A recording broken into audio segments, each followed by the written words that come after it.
So I think what I'd like to cover in the next 20 minutes or so is essentially, and some of the pages which I'm going to talk to is on the tables in printouts, so you can take notes on those, is essentially how to think about or how to deliver care out of hospital. My main point will be that while everybody in this country agrees that this is an important thing to do, much more doing than just planning will need to be happening in order to actually achieve it. And the other point I will be making towards the end is the system, how it's now being set up, may turn out to be a blessing in disguise. It's well disguised, but a blessing in disguise. And I will come to speaking about why. I organized these thoughts, and I apologize. I wasn't aware of the setting. I should have come and measured the size of the screen before. But so it's the handouts will prove useful to those who sit far away from screens. In 3 points. The first one is why. The second one is what's going on in other places, and the third one is the most important one: is what does it all mean for England? The first point is the famous 30 billion. The famous 30 billion, by the way, is not safe to. It's not safe to assume that this will exactly happen. It could be 3, it could be 60. We don't know. 2 fundamental factors will determine the size of the gap. The first factor is how quickly the UK economy will grow again. That's the single biggest determinant, which may take it much higher or much lower. And the second question is how demand is going to unfold as a function of expectations, as a function of underlying health of the population. Again, that may be a huge swing. So we don't know, we just know it's big. And we assume 30. Now, if you assume 30, and there are 340 pages of backup, which you will be pleased to know are not enclosed in this presentation, but available if you want to look at.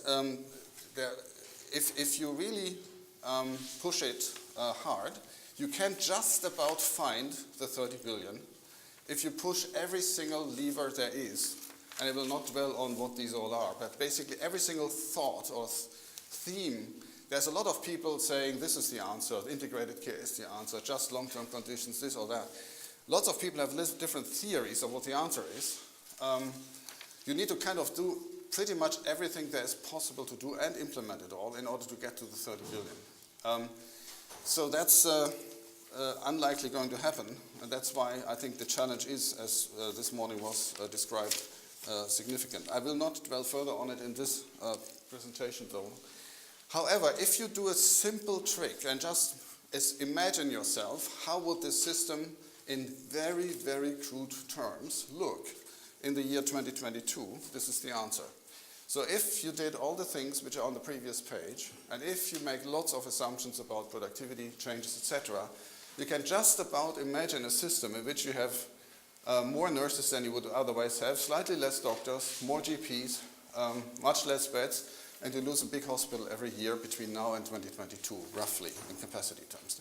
If you did all this, and then you kind of get to a system of doing, hopefully, better care for 30 billion less. Now, then trend, compared to trend. So the key question is not so much doing these kind of analysis, although they are kind of interesting to do. The key question is how to get there. And the best way to get there is to not look at there's lots of stuff going on in this country, obviously, but the key question then is how you exactly think about doing this and what do other countries do. Well, the starting point of these things is just to say where is actually the need. And all these models which try to take care out of hospital in order to achieve this kind of transformation which I just was talking about is required to meet the challenge. The first question is where is actually the need, and how do you segment into people with long-term conditions, without, people elderly, young people, and by a certain type of disease states. And fundamentally, if you think about care in the hospital, what we're seeing internationally, there are 4 main ideas. The first main idea is what I would call Band-Aids. Band-Aids are essentially you keep the care system exactly as is, but you announce a particular change. For example, all Germans who have a long-term conditions, 6 million, are signed up by their sickness funds for a disease management program. Has been executed over 2 years, actually implemented. The sickness funds have recruited GPs, they have trained them, they give them extra money. The GPs had to find the long-term people with long-term conditions, they got money for it, that's why it went pretty fast. And they then do certain things like diabetes checks, etc., etc., etc. Has that transformed the system? No. Does every of the 6 million people in Germany with a chronic disease have a care plan? Yes. Has similar thoughts occurred here? Yes. Has it been implemented? No. So I think that's the question. So the problem with Band-Aids is also the current idea, for example, with the personalized GP. They are relatively easy to announce. They are harder to execute. And to really, the question is, how do you really make these things, the Band-Aid solutions, stick such that they actually change the care model? This second idea is physician networks. I will come to that. The third idea is to take certain populations out, to say we focus on these people and move their primary carer to somebody else. That's carve-outs. And the fourth idea is integrated systems. I'll talk just for time reasons about one example of one particular integrated system. The reason why I chose that one is I do think that with the existing system structure you have in England today, you could implement this today. There's nothing you couldn't do in this model. The model I'm going to talk about is Torrevieja. Torrevieja is a part of the Valencia health system. Valencia is 5 million people, use one tertiary hospital and 21 health regions. If you live in health region 3 and use health region 4, health region 3 pays. So there are essentially 21, if you wish, semi-competing integrated systems. Each have one district general hospital and the primary care around themselves. Torrevieja is particularly interesting because of various things I'm going to tell you in a minute. Basically, it looks after a pretty old population, lots of foreigners, and they get a capitated payment, and they are essentially a central, you can't see it really well, it's a hospital and 10 primary care centers, and they run as one care organization. So it would essentially be a local hospital and the primary care centers around itself, essentially creating one management team running itself operationally. The way how they in that case get funded is for all of primary and secondary care, they get a flat payment of 607 euro, which is about 20% lower than the normal payment in Spain for similar populations. Because they build a very nice new hospitals, by the way, with half the number of beds which you normally would expect for that size of population. They also get some capital money because it's going to be written off in their case over 15 years, not over 40 or 50, like here. Now, the interesting thing is just a couple of flavors of a mini study tour into this system. The first question is always, how do actually these primary care centers or primary care physicians who deliver all this care out of hospitals get paid? The short answer is a little bit of an eye tester here.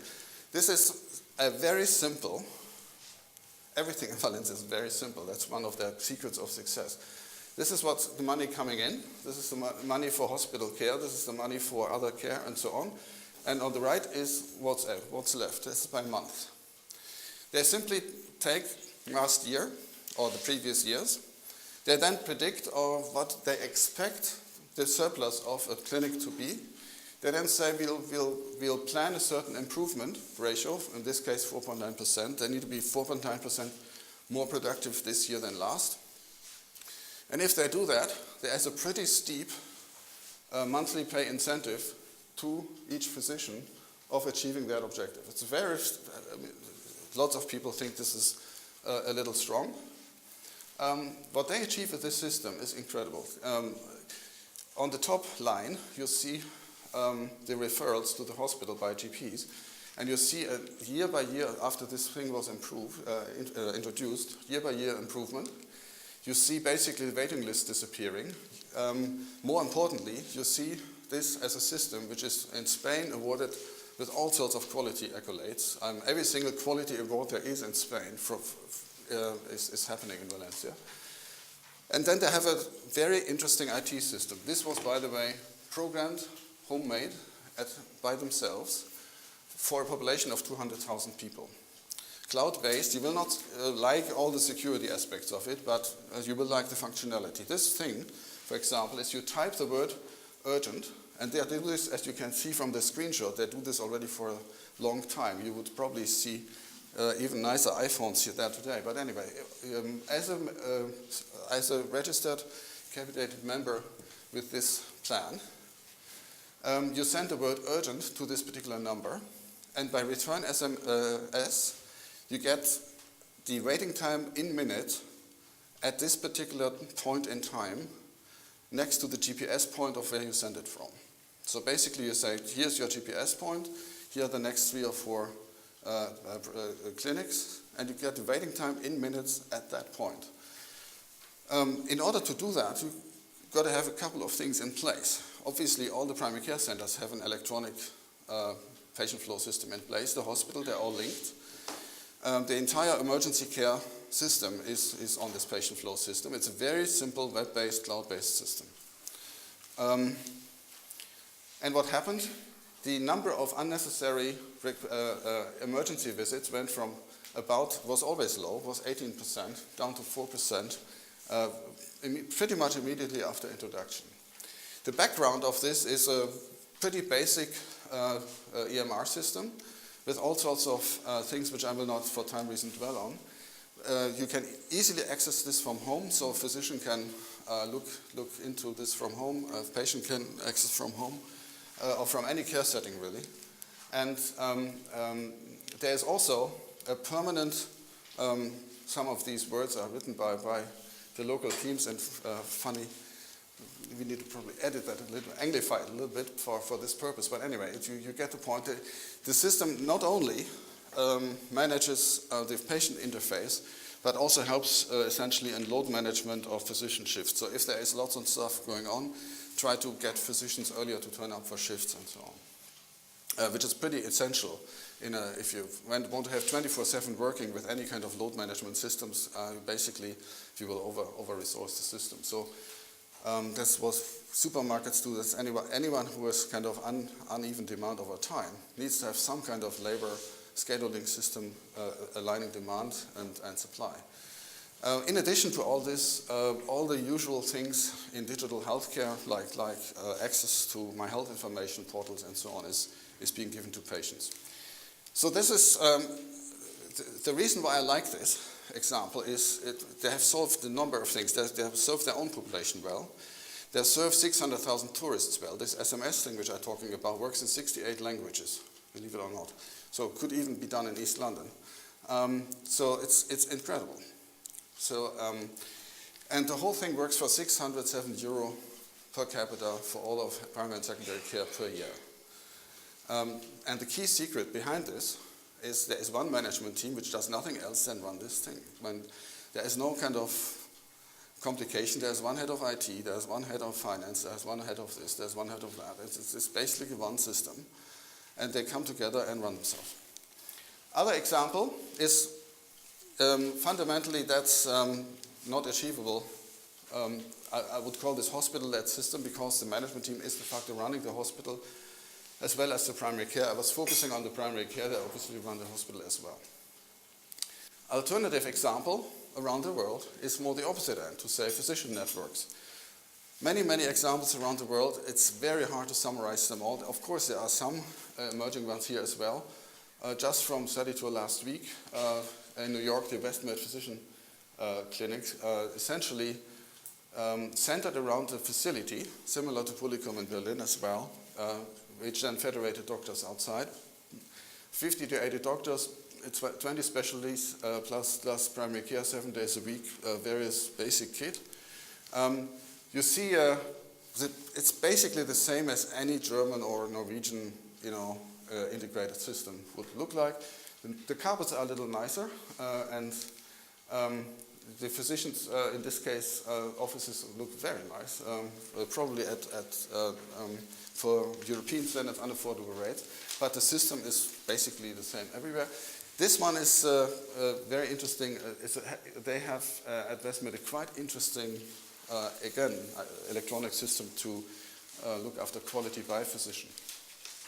Many of these things exist. You need to just go to Tower Hamlets. I mean, over years, I think we have tried to build things together. So one idea of delivering care out of hospitals is with hospital-led systems. One is with much stronger integrated physician networks. The third idea is carve-outs. Carve-outs, basically. One example is GenMed. Ben, do you want to shout from the back and just, you know it so much more better than I do.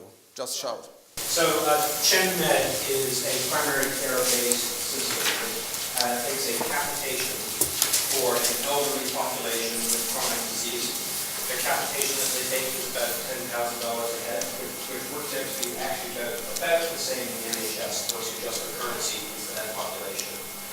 They have centers that look like what you might call polyclinic, with a hub and a donut. That's sort of the middle picture there. They use the money that they get to take total accountability for the care and provide a much richer blend of primary community care-based service. They have a list size of 450 instead of about 1850 in the NHS per GP. They have 5 other professionals for each GP working in the center. They have specialist and on-site electronic prescribing, and that professional team is located in the center. They have vans which go and pick up patients and bring them to there and then take them home. And they are electronically enabled with their data in the cloud and tablets and apps and a whole bunch of things. And they also get astonishing results. I think you've got a slide on it, Nico, but they get 38% lower bed days per 1,000 than the exact same peer group. They have a phenomenal patient satisfaction and 92% net promoter score. So that's 96 minus 4, 92%. They have about 80-something% drug compliance compared with about 40% for that average for the population.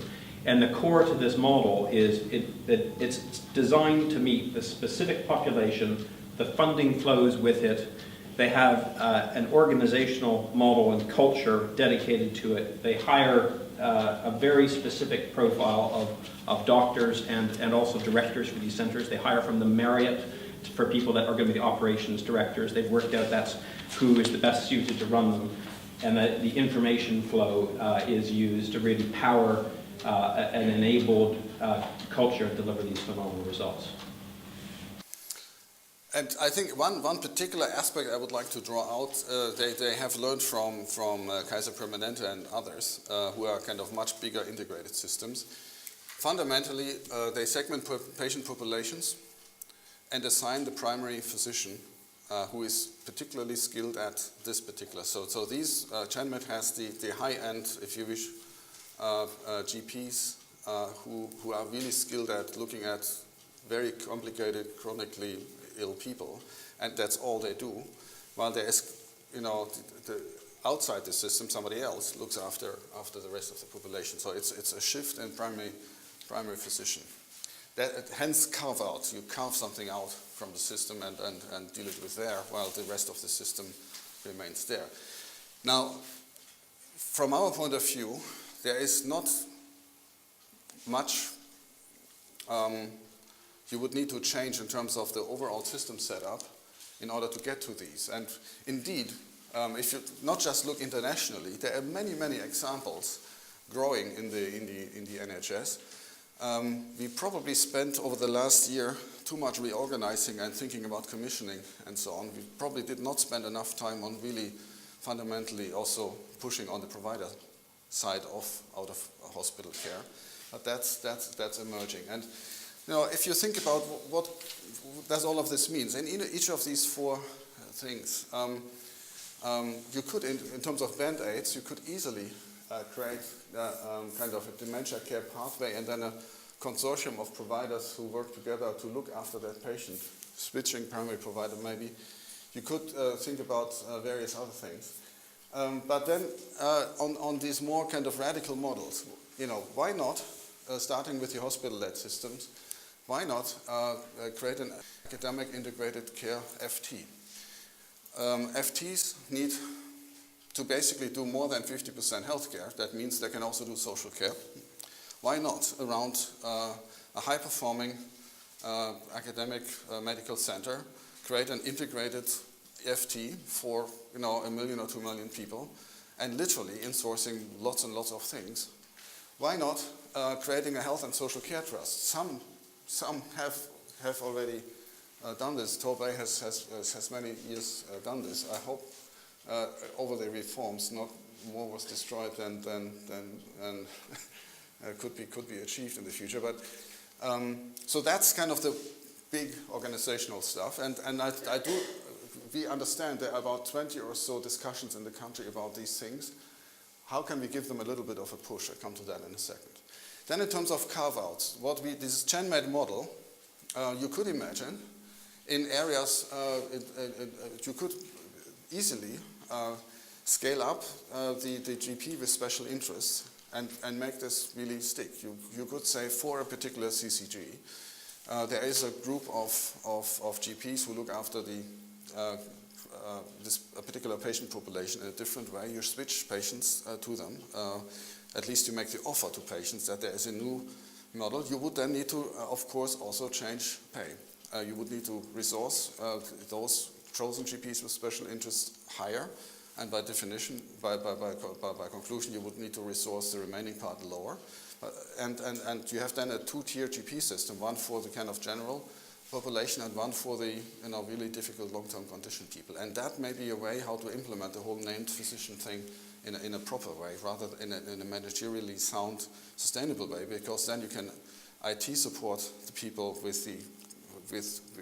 who look after a specific population according to their needs, and the rest could be quite a different system. You could think about cancer care centers, so there's lots of carve-outs you could be doing depending on where you are. Of course, you can also create physician networks. There's no reason why you couldn't do something Polycom is doing in Berlin already, which is essentially saying, yes, we have one facility, yes, there are some specialist physicians there, and one would need to think about how they would be paid in this country. However, there's lots and lots of GPs and there are many other things, but the main thing about Polycom in Berlin is the federation of practices around itself, and the only thing they really need to do is to comply with 4 things. They all have to have the same opening times, they all have to have the same physician educational standards, which are higher than the German GP average. They all have to be on the same IT system, and they need to hit certain customer satisfaction scores. As long as these 4 things are given, as a physician in Berlin, you are allowed to be part of this network and participate in that. And participate in the additional surplus this network creates. One theme which potentially some CCGs have already in mind is, should we really spend all our time thinking about commissioning, or should we actually spend more of our time on the provision side and just really create a strong provider network in our CCG, and kind of how do we think about that balance? Now, all of these 4 things are eminently doable, and what I said initially as a provocation for the table discussion is the system how it's being set up now may turn out to be actually a blessing in disguise if you, across the system leaders in this system, actually use it well. You can use it very, very stupidly, of course, by all the silos and so on. You could use it very well. And if you summarize an emerging consensus, it would roughly go like this. First thing is, we all know more specialization on the high end is needed. The single most important enabler of that is the specialist commissioning budget. You de facto have centralized commissioning to a single SHA de facto. And you could do more of things, what London has done with their tenders in stroke, etc., for all sorts of things. The A&E report, in my view, the reaction of the A&E report on a national basis was stunningly positive. You could do more of these things. So the first thing is, driven by 7 hours, driven by these various things, driven by the whole quality agenda, this will anyway force specialization to a degree which you haven't seen it in this country before, as concentration. So, and specialist commissioning is a great lever. That's their job. Then, this will for sure pull out a lot of things which currently are quite spread from lots of local hospitals. Now, the local hospital mission is then to reshape and integrate local care. And that's kind of what we have been talking about for the last period. So we have lots of burning platforms here, as already mentioned this morning, the demand, the future of an otherwise unstable local hospital, chronic care. But you have a lever, which is primary care commissioning. How are we using primary care commissioning to actually accelerate these things? Question mark. Discuss. There is also the question of, is that really the job the CCGs and the health well-being boards should be pushing? And some other questions. Finally, there are 3 fundamental enablers, all of which are in theory helpful, but in practice need work. One is the information side, one is the workforce side. How much is HEE actually really working on developing the skills and profiles of a GenMed type model or these kind of things we just talked about? And then the question of incentives, which I will not bore you with. It is not difficult to change payment streams such to enable these models more. No time for that. Finally, we need to think about removing barriers, probably 3. The first one is making competition really enabling specialization and local integration. There's a pretty good analysis existing which we can share on in which cases competition actually makes sense versus not. The main point being we are probably spending time in the wrong areas on competition right now. I won't go into detail, we can do this in the discussion. The second item is how do we actually, if you make one observation about these international best practices, they have an incredibly operational bent. They actually spend every day running something. They are not sitting in rooms and planning something. They're actually every day seeing patients, running things, making it better, putting IT in place, etc., etc. Should we spend more time doing that as opposed to planning, writing papers, etc.? That's the second big theme. And is that, actually a big design flaw in the system that CCGs are actually not really having that role, and should we change that? And the third question is, making all this happen requires, strategic and implementation capabilities you may have lost in the current reorganization. Probably underinvest in talent. Commissioning support is probably an agenda which holds you back.